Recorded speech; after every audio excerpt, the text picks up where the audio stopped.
হযরত নূহ আলাইহিস সালামের জামানায় 40 দিনের বন্যা।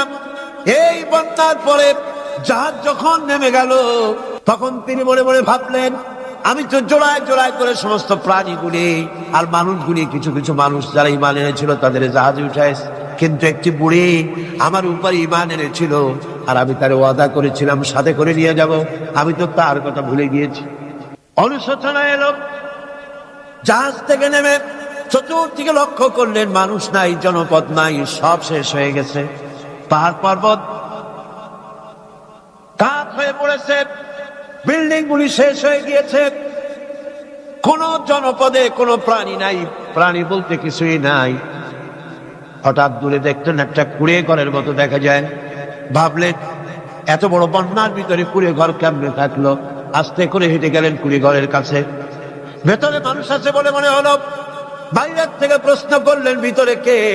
জবাব এলো, আমি এই ঘরের মালিক, আমি এক বুড়ি বিধবা এক মহিলা, আপনি কে?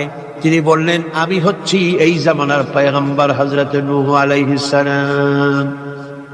বুড়ি বলছেন, আমারও ধারণা তাই, আপনি আমাকে ওয়াদা করেছিলেন বন্যা হলে পরে, বন্যার আভার যখন আপনি পাবেন, আমাকে আপনি সাথে করে জাহাজে উঠায় নিয়ে দিবেন।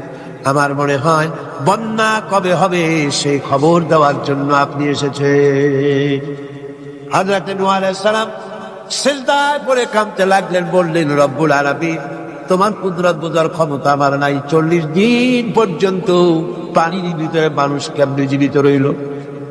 আল্লাহ পাক শোনালেন, রোরে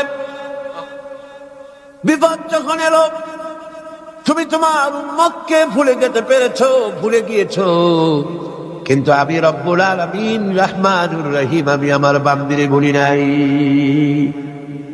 পানির স্রষ্টা আল্লাহ, পানির ভিতরে তিনি বাঁচাতে পারেন, আবার তিনি আগুনের ভিতরে বাঁচাতে পারেন, সব কিছু করতে পারেন, সমস্ত ক্ষমতা আল্লাহ পাকের। গভীর রাত্রে হযরত ফাতিমা রাদিয়াল্লাহু তাআলা আনহা ইন্তেকাল করলেন। কিছু সংখ্যক সাহাবীদের কাছে খবর দিয়া অল্প সময়ের ভিতরে জানাজার ব্যবস্থা করা হলো। হযরত আবু যর গিফারী রাদিয়াল্লাহু তাআলা আনহু কবরের ভিতরে নেমে গেলেন। কবরের ভিতরে নেমে গিয়া হযরত আবু যর বলেন, রে কবর, তোর ভিতরে আজকে কাকে রাখবো, তুই কি তা জানিস নাকি? কোনো জবাব আসে না। হযরত আবু যর বলেন, কবর রে, তোর ভিতরে আজকে যাকে রাখবো তিনি হতেছেন হযরত ইমাম হাসান হোসেনের মা। বেহেশতের সমস্ত জওয়ানদের সরদার হবেন যারা, সেই দুইজনের মা তোর ভিতরে রাখবো, খবরদার বেয়াদবি করবি না। কোনো জবাব না পেয়ে হযরত আবু যর বলেন, ওগো কবরের মাটি, তোর ভিতরে কাকে রাখবো কি জানিস? আসাদুল্লাহিল গালিব, দুনিয়ার সমস্ত কাফেরদের বিরুদ্ধে আল্লাহ রাব্বুল আলামিন যাকে বাঘ বানিয়ে পাঠালেন, সেই হযরতে আলী, তার স্ত্রী রেখে যাব, খবরদার বেয়াদবি করবি না। কোনো জবাব আসে না। হযরতে আবু যর বলেন, কবরের মাটি, তোর ভিতরে যাকে রাখবো তিনি হলেন খাতুনে জান্নাত, বেহেশতের সমস্ত মহিলাদের সরদারিনী হবেন যে ফাতেমা, তারে রেখে যাব, তোর ভিতরে খবরদার কোনো বেয়াদবি করবি না। আবার হযরতে আবু যর বলেন,